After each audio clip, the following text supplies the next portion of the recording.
Capítulo 90. O velho colóquio de Adão e Caim. Nada, nenhuma lembrança testamentária, uma pastilha que fosse, com que todo em todo não parecesse ingrato ou esquecido. Nada. Virgília travou raivosa esse malogro e disse-mo com certa cautela, não pela coisa em si, senão porque entendia com o filho, de quem sabia que eu não gostava muito, nem pouco.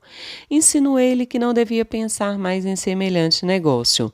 O melhor de tudo era esquecer o defunto, um lorpa, um cainho sem nome e tratar de coisas alegres. O nosso filho, por exemplo. Lá me escapou a decifração do mistério, esse doce mistério de algumas semanas antes, quando Virgília me pareceu um pouco diferente do que era. Um filho, um ser tirado do meu ser. Esta era a minha preocupação exclusiva daquele tempo. Olhos do mundo, zelos do marido, morte do Veigas, nada me interessava por então, nem conflitos políticos, nem revoluções, nem terremotos, nem nada. Eu só pensava naquele embrião anônimo. De obscura paternidade, uma voz secreta me dizia: é teu filho. Meu filho, e repetia estas duas palavras com certa voluptuosidade indefinível, e não sei que assomos de orgulho. Sentia-me homem. O melhor é que conversávamos os dois, o embrião e eu. Falávamos de coisas presentes e futuras. O maroto amava-me, era um pelintra gracioso. Dava-me pancadinhas na cara com as mãozinhas gordas, ou então traçava a beca de bacharel, porque ele havia de ser bacharel e fazia um discurso na Câmara dos Deputados. E o pai, a ouvi-lo de uma tribuna, com os olhos rasos de lágrimas, de bacharel passava outra vez à escola, pequenino, lousa e livros debaixo do braço, ou então caía no berço para tornar a erguer esse homem. Em vão buscava fixar no espírito uma idade, uma atitude. Esse embrião tinha a meus olhos todos os tamanhos e gestos. Ele mamava, ele escrevia, ele valsava, ele era o interminável dos limites de um quarto de hora.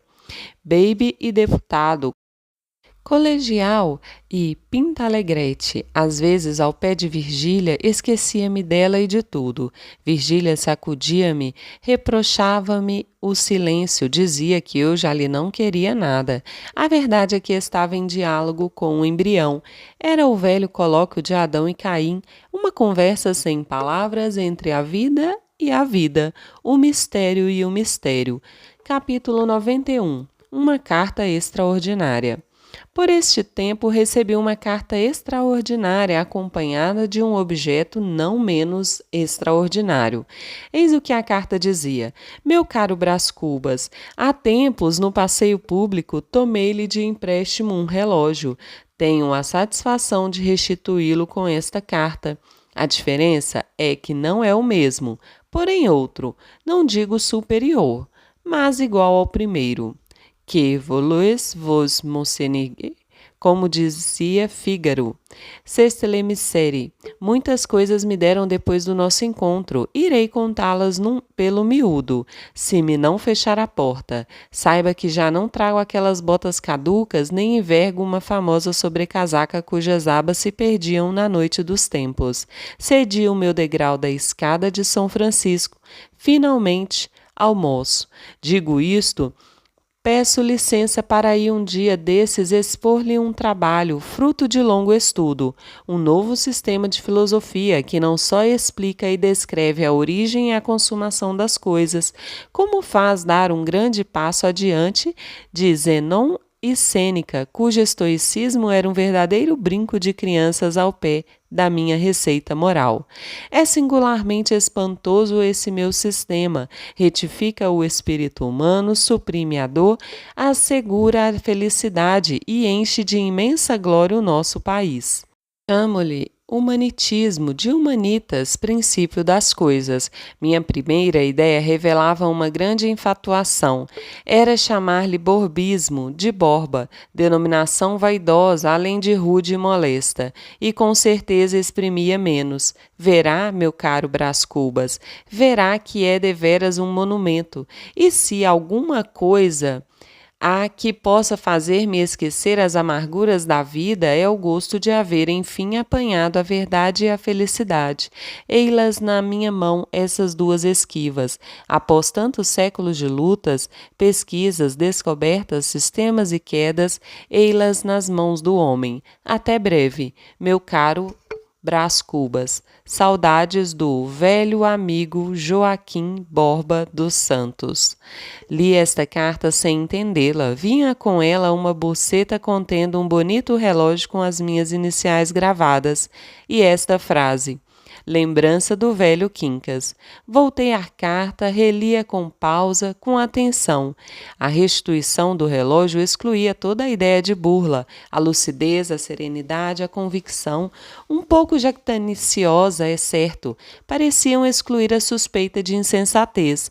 Naturalmente, o Quincas Borba herdara de algum dos seus parentes de Minas, e a abastança devolvera-lhe a primitiva dignidade. Não digo tanto, há coisas que se não podem reaver integralmente. Mas, enfim, a regeneração não era impossível. Guardei a carta e o relógio e esperei a filosofia. Capítulo 92. Um homem extraordinário. Já agora acabo com as coisas extraordinárias. Vinha de guardar a carta e o relógio quando me procurou um homem magro e meião com um bilhete do Cotrim, convidando-me para jantar. O portador era casado com uma irmã de Cotrim. Chegara poucos dias antes do norte. Chamava-se Damasceno e fizera a Revolução de 1831. Foi ele mesmo que me disse isto, no espaço de 5 minutos. Saíra do Rio de Janeiro por desacordo com o regente, que era um asno, pouco menos asno do que os ministros que serviam com ele. De resto, a Revolução estava outra vez às portas.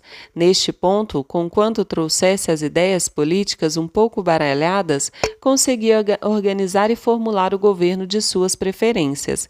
Era um despotismo temperado, não por cantigas, como dizem alhures, mas por penachos da Guarda Nacional.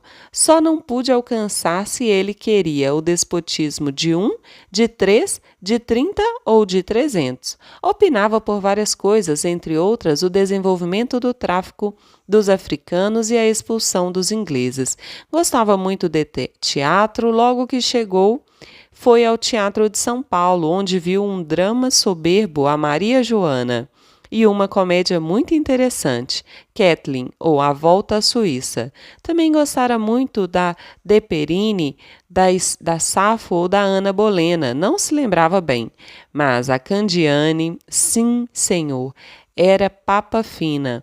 Agora queria ouvir o Hernani, que a filha dele cantava em casa ao piano. Hernani, Hernani, involame, e dizia isto levantando-se e cantarolando a meia voz.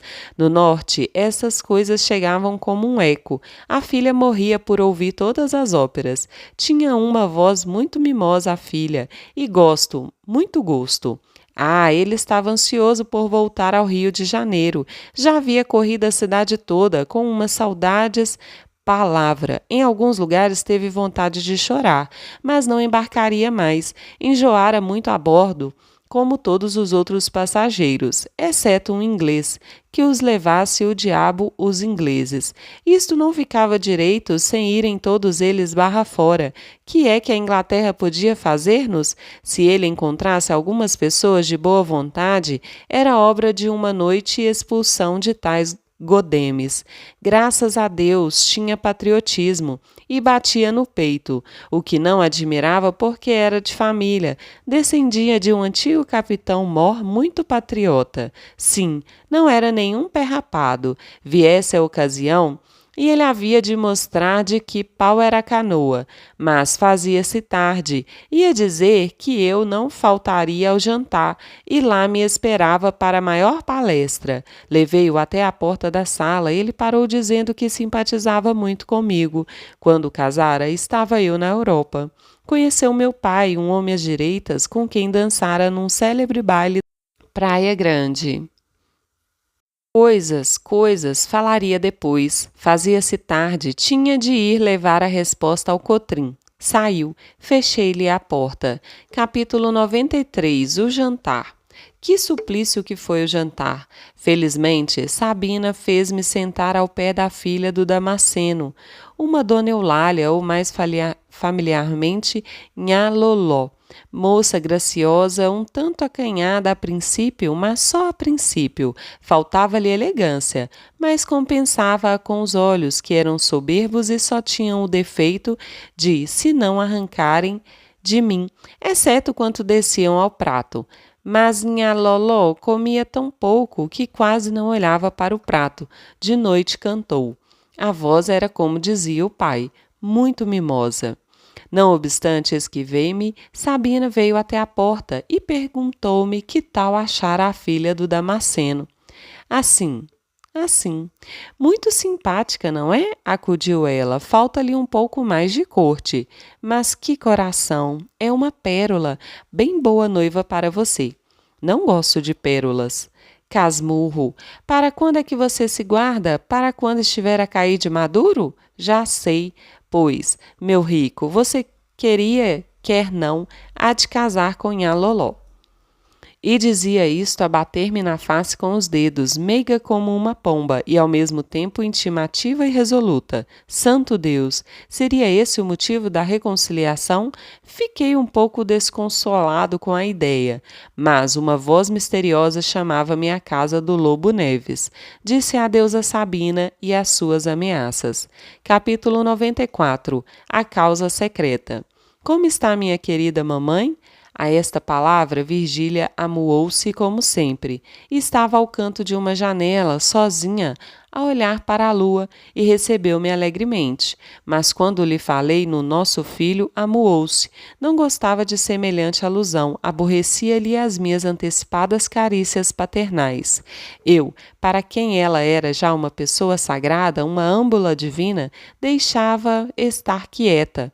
Supus a princípio que o embrião, esse perfil do incógnito, projetando-se na nossa aventura, lhe restituíra a consciência do mal.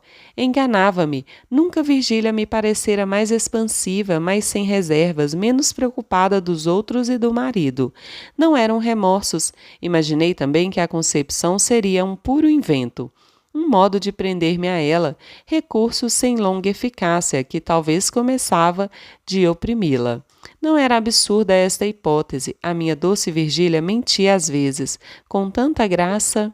Naquela noite descobri a causa verdadeira. Era medo do parto e vexame da gravidez. Padecera muito quando lhe nasceu o primeiro filho. E essa hora, feita de minutos de vida e minutos de morte, dava-lhe já imaginariamente os calafrios do patíbulo. Quanto ao vexame, complicava-se ainda da forçada privação de certos hábitos da vida elegante. Com certeza era isso mesmo. Dei-lhe a entender, repreendendo-a, um pouco em nome dos meus direitos de pai. Virgília fitou-me, em seguida desviou os olhos e sorriu de um jeito incrédulo. Capítulo 95. Flores de antanho. Onde estão elas, as flores de antanho? Uma tarde, após algumas semanas de gestação, esborrou-se todo o edifício das minhas quimeras paternais. Foi-se o embrião, naquele ponto em que se não distingue Laplace de uma tartaruga. Tive a notícia por boca do Lobo Neves, que me deixou na sala e acompanhou o médico à alcova da frustrada mãe. Eu encostei-me à janela a olhar para a chácara, onde verdejavam as laranjeiras sem flores.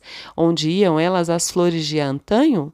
Capítulo 96. A carta anônima. Senti tocar-me no ombro. Era Lobo Neves. Encaramo-nos alguns instantes, mudos, inconsoláveis. Indaguei de Virgília. Depois ficamos a conversar uma meia hora. No fim desse tempo, vieram trazer-lhe uma carta.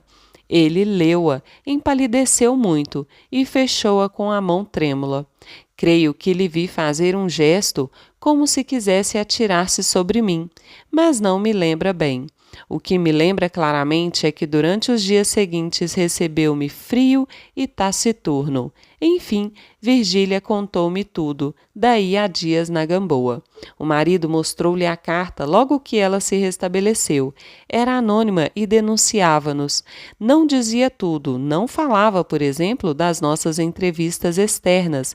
Limitava-se a precavê-lo contra a minha intimidade e acrescentava que a suspeita era pública. Virgília leu a carta e disse com indignação que era uma calúnia infame. Calúnia? Perguntou Lobo Neves. Infame. O marido respirou, mas, tornando a carta, parece que cada palavra dela lhe fazia com o dedo um sinal negativo. Cada letra bradava contra a indignação da mulher. Esse homem, aliás, intrépido, era agora a mais frágil das criaturas. Talvez a imaginação lhe mostrou, ao longe, o famoso olho da opinião, a fitá-lo sarcasticamente, com um ar de pulha. Talvez uma boca invisível lhe repetiu ao ouvido as chufas que ele escutara ou dissera outrora. Instou com a mulher que lhe confessasse tudo, porque tudo lhe perdoaria. Virgília compreendeu que estava salva, mostrou-se irritada com a insistência, jurou que da minha parte só ouvira palavras de gracejo e cortesia. A carta havia de ser algum namorado sem ventura e citou alguns. Um que a galanteara francamente durante 3 semanas, outro que lhe escrevera uma carta e ainda outros e outros. Citava-os pelo nome, com circunstâncias, estudando os olhos do marido, e concluiu dizendo que, para não dar margem à calúnia, tratar-me-ia de maneira que eu não voltaria lá. Ouvi tudo isto um pouco turbado, não pelo acréscimo de dissimulação que era preciso empregar de hora em diante, até afastar-me inteiramente da casa do Lobo Neves, mas pela tranquilidade moral de Virgília, pela falta de comoção, de susto, de saudades e até de remorsos. Virgília notou a minha preocupação, levantou minha cabeça porque eu olhava então para o soalho e disse-me com certa amargura: você não merece os sacrifícios que lhe faço. Não lhe disse nada, era ocioso ponderar-lhe que um pouco de desespero e terror daria à nossa situação o sabor cáustico dos primeiros dias. Mas se lhe o dissesse, não é impossível que ela chegasse lenta e artificiosamente até esse pouco de desespero e terror. Não lhe disse nada, ela batia nervosamente com a ponta do pé no chão. Aproximei-me e beijei-a na testa. Virgília recuou, como se fosse um beijo de defunto. Capítulo 97. Entre a boca e a testa. Sinto que o leitor estremeceu, ou devia estremecer. Naturalmente, a última palavra surgiu-lhe 3 ou 4 reflexões.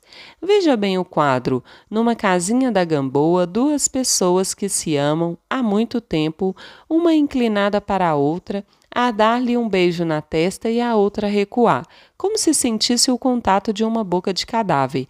Aí, no breve intervalo entre a boca e a testa, antes do beijo e depois do beijo, há aí largo espaço para muita coisa. A contração de um ressentimento, a ruga da desconfiança, ou, enfim, o nariz pálido e sonolento da saciedade. Capítulo 98. Suprimido. Separamo-nos alegremente, jantei reconciliado com a situação. A carta anônima restituía à nossa aventura o sal do mistério e a pimenta do perigo. E afinal foi bem bom que Virgília não perdesse naquela crise a posse de si mesma. De noite fui ao Teatro de São Pedro. Representava-se uma grande peça em que a Estela arrancava lágrimas. Entro, corro, os olhos pelos camarotes, vejo em um deles Damasceno e a família. Trajava a filha com outra elegância e certo apuro, coisa difícil de explicar, porque o pai ganhava apenas o necessário para endividar-se, e daí talvez fosse por isso mesmo. No intervalo fui visitá-los. Damasceno recebeu-me com muitas palavras, a mulher com muitos sorrisos. Quanto a Nhanhá Loló, não tirou mais os olhos de mim. Parecia-me agora mais bonita que no dia do jantar. Achei-lhe certa suavidade etérea, casada ao polido das formas terrenas, expressão vaga e condigna de um capítulo em que tudo há de ser vago. Realmente Gente, não sei como lhes diga que não me senti mal ao pé da moça, trajando garridamente um vestido fino, um vestido que me dava cócegas de tartufo. Ao contemplá-la, cobrindo casta e redondamente o joelho, foi que eu fiz uma descoberta sutil, a saber que a natureza previu a vestidura humana, condição necessária ao desenvolvimento da nossa espécie. A nudez habitual, dada a multiplicação das obras e dos cuidados do indivíduo, tenderia a embotar os sentidos e a retardar os sexos, ao passo que o vestuário, negaceando a natureza, aguça e atrai as vontades, ativa-as, reproduz-las e, consequentemente, faz andar a civilização. Abençoado o uso que nos deu Otelo e os paquetes transatlânticos. Estou com vontade de suprimir este capítulo. O declive é perigoso, mas enfim eu escrevo as minhas memórias e não as tuas. Leitor pacato, ao pé da graciosa donzela, parecia-me tomado de uma sensação dupla e indefinível. Ela exprimia inteiramente a dualidade de Pascal, com a diferença que o jansenista não admitia a simultaneidade das duas naturezas, ao passo que elas aí estavam bem juntinhas. Lange que dizia algumas coisas do céu e Labette que, não, decididamente suprimo este capítulo. Capítulo 99, na plateia. Na plateia achei Lobo Neves, de conversa com alguns amigos, falamos por alto, a frio, constrangidos um e outro, mas no intervalo seguinte, prestes a levantar o pano, encontramo-nos num dos corredores em que não havia ninguém.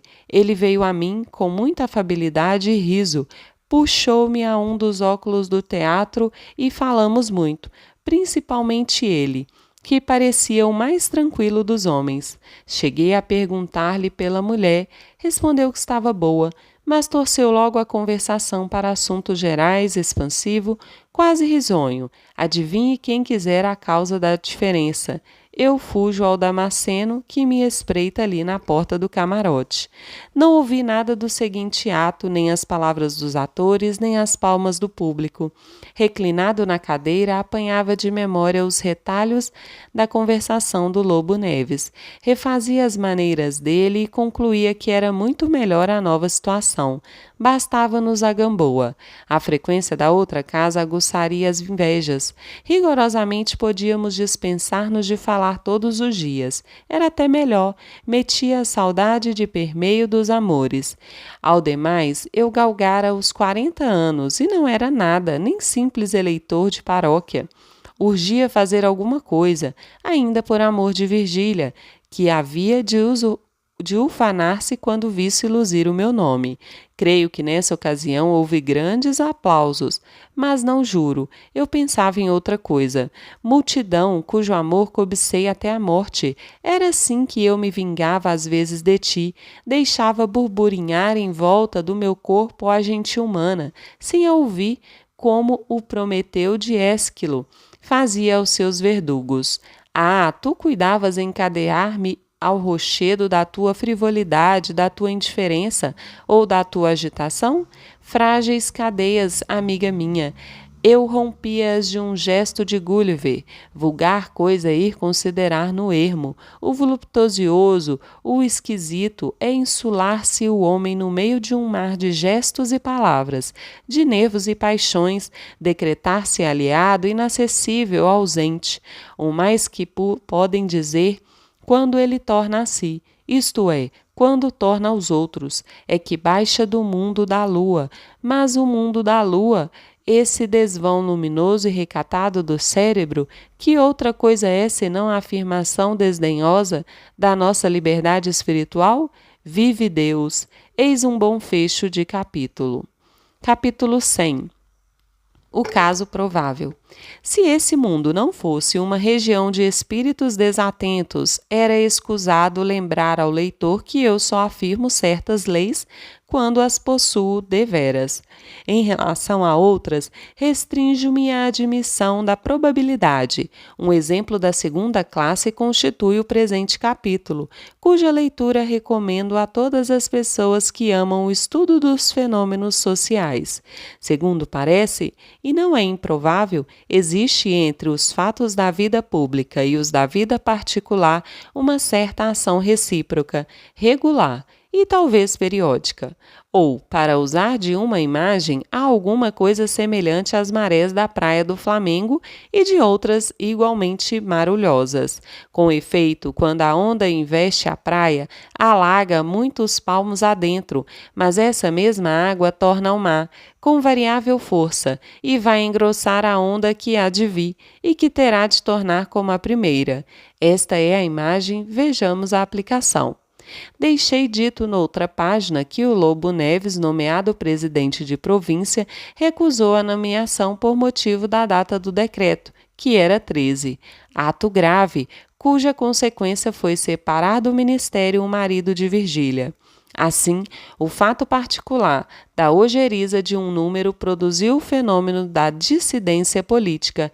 Resta ver como, tempos depois, um ato político determinou na vida particular uma cessação de movimento. Não convindo ao método deste livro descrever imediatamente este outro fenômeno. Limito-me a dizer por ora que o Lobo Neves, 4 meses depois de nosso encontro no teatro, reconciliou-se com o ministério, fato que o leitor não deve perder de vista, se quiser penetrar a sutileza do meu pensamento.